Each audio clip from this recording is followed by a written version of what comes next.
guys, Jimmy here, and welcome back to Assetto Corsa for another video. Hello fellow sim racers. Today I'm going to take a look at an Assetto Corsa mod that I've been eagerly anticipating for a very long time.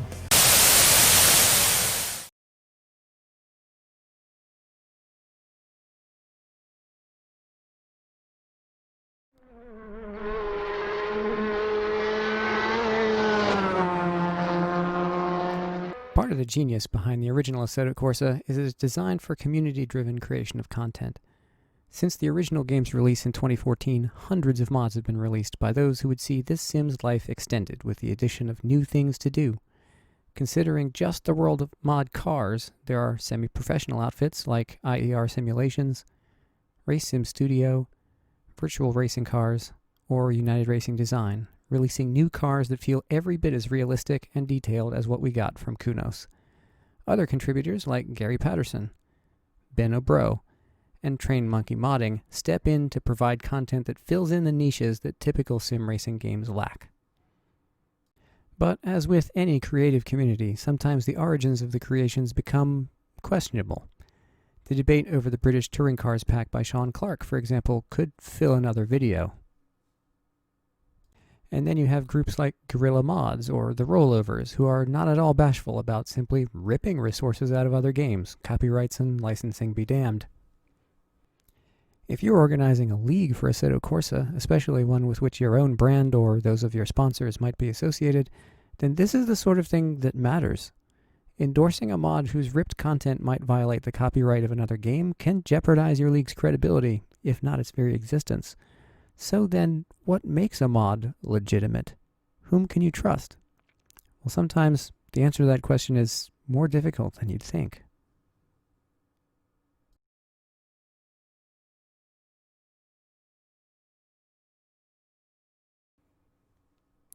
On May 3rd, Brabham Autosport, yes, that Brabham, very quietly released a version of their new BT62 hypercar as a mod for Assetto Corsa. I only heard about it from a friend in the community who happened to also follow Brabham's Instagram page, where they also announced the mod.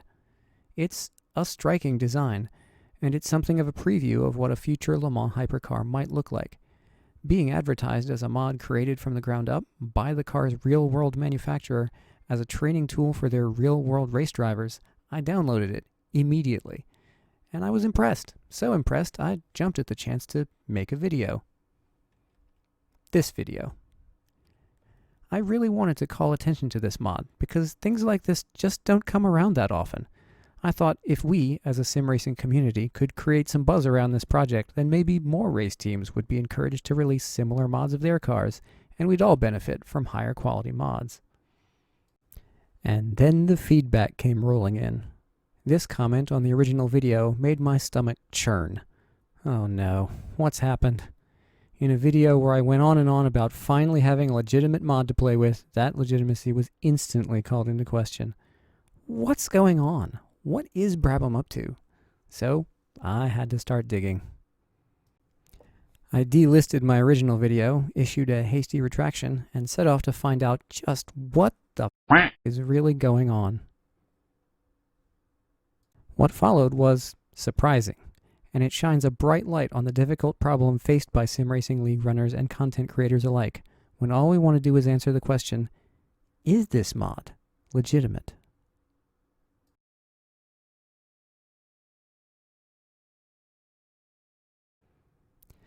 The real Brabham BT62 was unveiled on May 2nd, 2018 at the Australia House in London.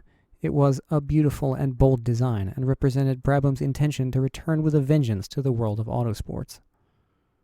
The advertised statistics, which are also relevant to an examination of its simulation, includes a 5.4-liter V8 power plant making over 700 horsepower and 492 foot-pounds of torque, and an intense amount of aerodynamic downforce rivaling today's prototypes.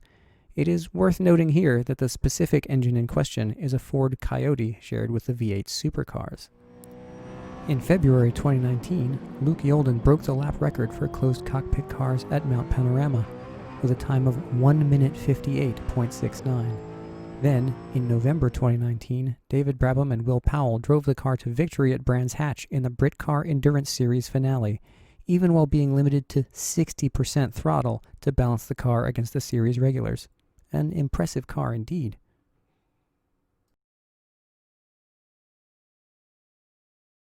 Naturally, the best way to promote a new racing car is with an appearance in a racing game, but Brabham's choice of venue was unconventional. In the week following their record-breaking run at Bathurst, the BT62 appeared for the first time in simulated form in CSR2, a mobile game about street racing. For the low price of, hang on a second, €22, you could buy the imaginary BT62 to race against other imaginary cars in a straight line on your cell phone. Performance was modeled after the real car with the same base power, weight, and overall configuration. And let's be honest for a moment, for a mobile game, this car model looks really great. The model carried the same British racing green with gold striping as on the original show car, with a large number 12 roundel on the hood and flanks. Not that you ever really got to see the cockpit, but it was also modeled with the same formula wheel and computerized dashboard that was on the real car. Again, an impressive level of detail considering the venue. The response on the video was immediate and predictable. Assetto mod when? And as will happen with these things, the community responded.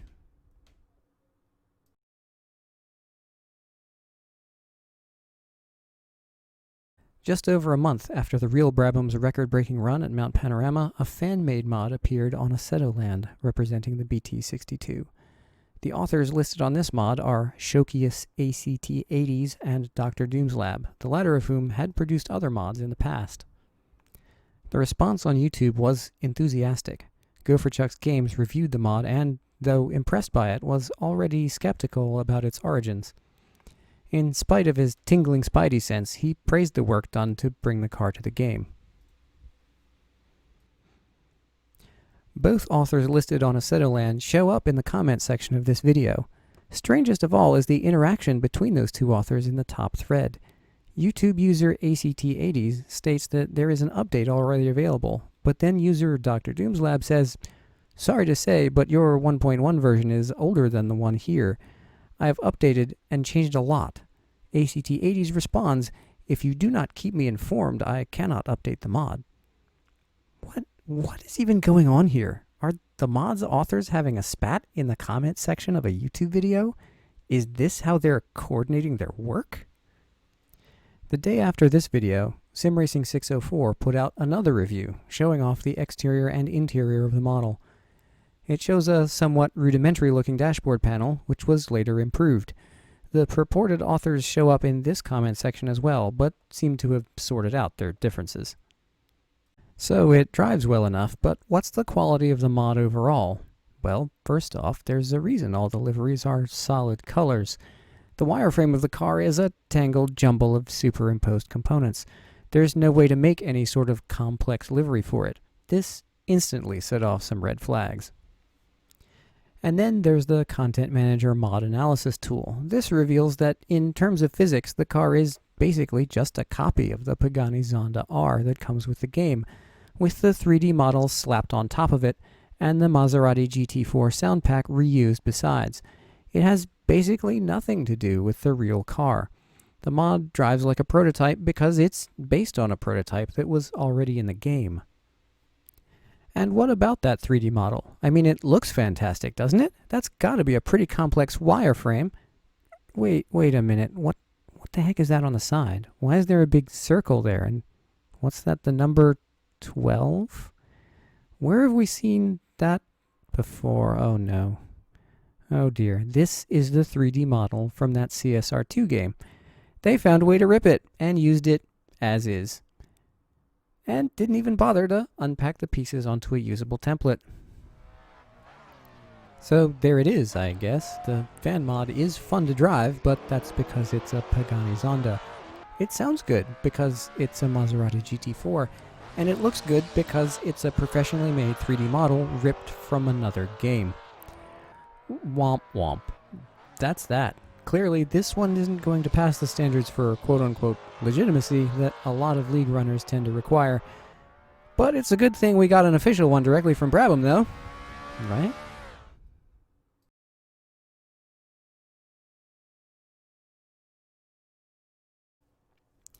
My excitement over this mod was motivated by multiple factors. First, the real-world car is badass. Second, the mod was fun to drive, looked great, and sounded better. But finally, and perhaps most of all, it was released to the world by Brabham Autosport themselves.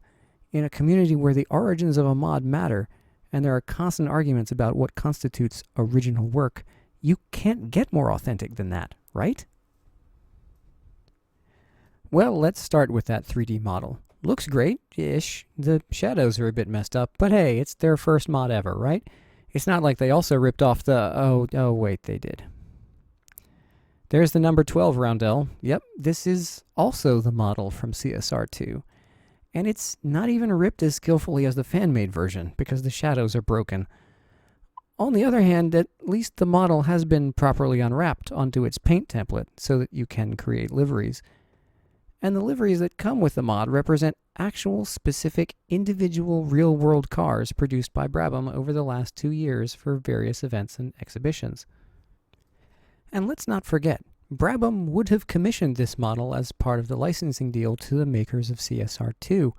So in a way, while this model is indeed reused from a mobile game, who else but Brabham would have the right to legitimately reuse it? It's theirs. It makes sense that they'd reuse it rather than reinventing a whole new model when the CSR2 model actually looks pretty decent. Then again, how about those broken shadows? If two guys who had to crack a game to get at the model can then reproduce better lighting and shadows than the people who were reusing the model they already had, that's not great. Add to that the fact that the car doesn't represent body damage, and the official mod package doesn't include the fonts needed to render the instrument panel, and the mod doesn't include a proper setup for AI cars, and you end up with a pretty confusing situation. Still, it was their model to begin with, and they reused it and made it so that you are able to create working liveries, so that's something. We'll give them a check mark in pencil for this one. Now let's talk about the sound. First, let's hear the real car at Bathurst again.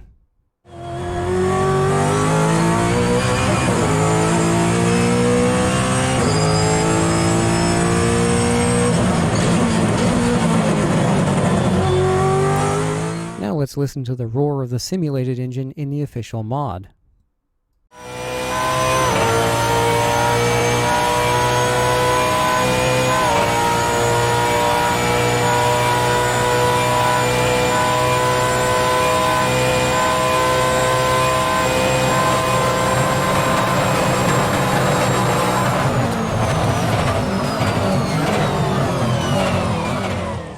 Still sounds pretty amazing, right?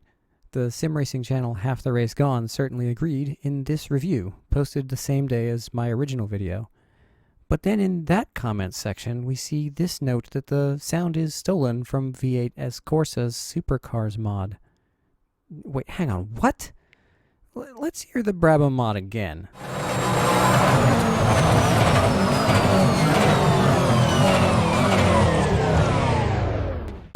Okay, now let's try the V8 Supercars Holden.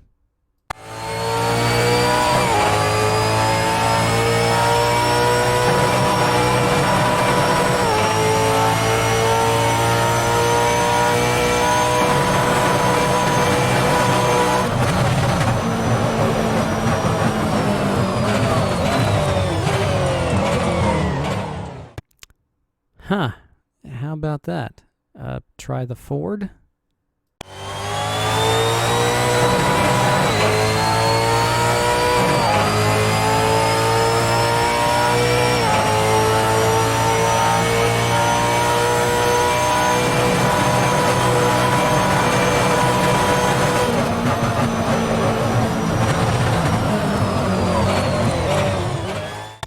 Oh. Oh, crap. Those sound pretty darn close. But wait, come on. They had access to the real car. There's no reason they would have been so lazy as to lift a sound pack directly from someone else's mod, right? They could record the real car. Surely the size of the files themselves will vindicate them. Or not. They're identical.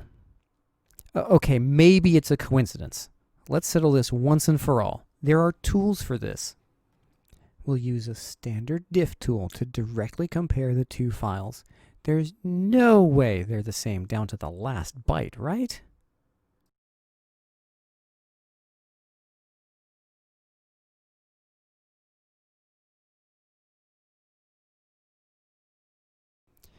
Well, there you have it. They really did take this sound file from the V8SC mod pack. From an amateur modding perspective, this makes a certain amount of twisted sense.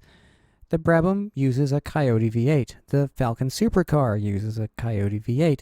The two really do sound almost identical in real life, so if you want the Brabham mod to sound as real as possible, and there's already a great V8 Supercars sound pack available, just reuse it, right?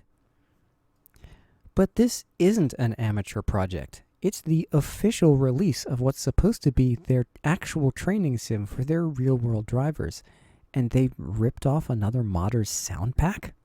Oof. Of course, that begs the question, where did V8S Corsa get their sounds from? Well, who knows? But given that Brabham's car has literally the same binary file as its sound pack, there's something fishy going on here. Finally, let's take a look at the Content Manager mod analysis. This car has fewer problems, but there's still that note at the top. Aerodynamic properties are similar to the Pagani Zonda R. Just like the fan mod, it looks like whoever built this mod simply reused the aero properties from the Zonda. Pagani themselves claim that the Zonda R produces 1,500 kilograms of downforce in its highest setup. An article published by Brabham on April 17th gives a detailed look at the aerodynamic profile of the BT62, along with an estimated 1,600 kilograms of downforce. Is it possible that these cars are similar enough to justify simply reusing an existing aero profile from a Kunos car? Again, maybe for an amateur project, but not for a mod that's supposed to be something used to train the real-world drivers and released from the official website. So, who's the culprit here? Whose house is about to be surrounded by an angry mob of butthurt sim racers? The official mod lists only the enigmatic B.A.S. Bennetts as the author. But wait, B.A. Brabham Automotive? S. Bennetts? Oh, well, that was easy. Sean Bennetts is the Director of Operations at Brabham Automotive. How about that? But don't grab your torches and pitchforks just yet. I'm going to go out on a limb and conjecture that Mr. Bennetts here didn't author or even assemble the mod all by himself. He's just the listed author. Executives like to do that sort of thing. He might have been part of a team of folks at Brabham who thought this mod would be a cool idea, which it is, and set about trying to reproduce it, only to find out that it's harder than it looks. I didn't go full creep mode and send a message to Mr. Bennetts directly, but I did reach out through the Brabham Automotive website to ask if anyone there would like to comment on this situation and clear it all up. As one might reasonably expect, they did not take the time out of running an actual automotive engineering business to respond to a random weirdo wandering in from the cold of the internet and asking about a car mod for a game.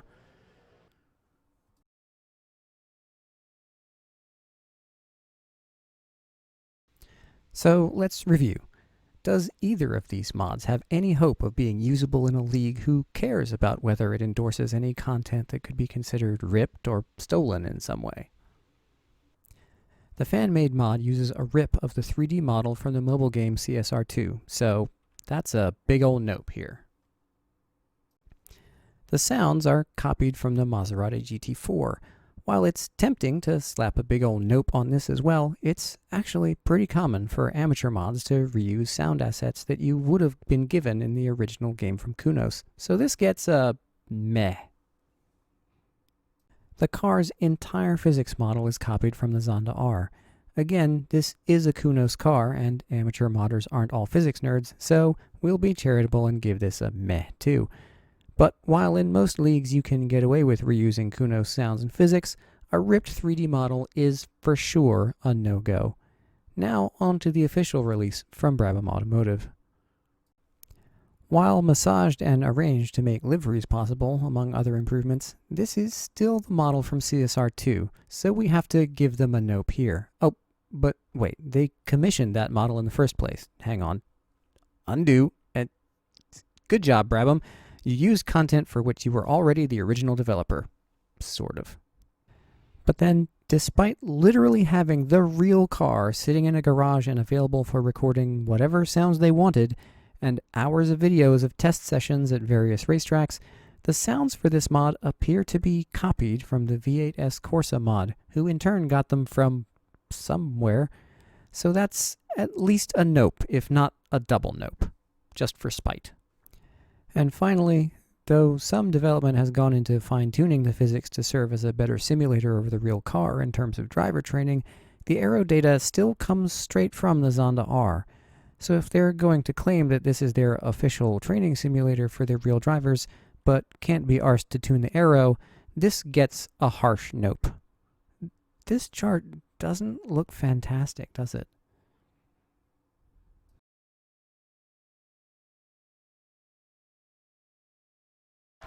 What have we learned today? We learned that the fan mod released in 2019 by Shokius and Dr. Doom's Lab was entirely ripped or borrowed. It looked good because they used someone else's professionally developed model, it sounded good because it used Kunos sounds, and the physics were familiar because they were taken completely from the existing Kunos model of the Zonda R. Is it fun to play with? Yes. Will you see it in leagues? Not likely.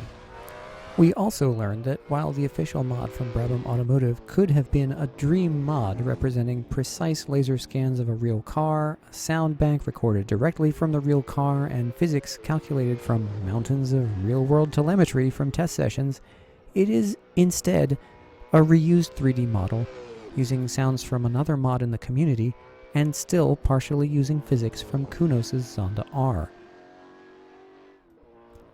Is this mod fun to play with? Yes, it most certainly is. I actually love it. It's a hypercar in Assetto Corsa. Wonky shadows aside, it's still gorgeous. Will you see this in leagues? The answer should have been yes. Of all the mods out there for Assetto Corsa, a mod released directly by the manufacturer of the real car should have been the ultimate yes to this question. And yet, here we are. It's 2020, up is down, truth is false, and you can't even use a manufacturer's official mod in a league.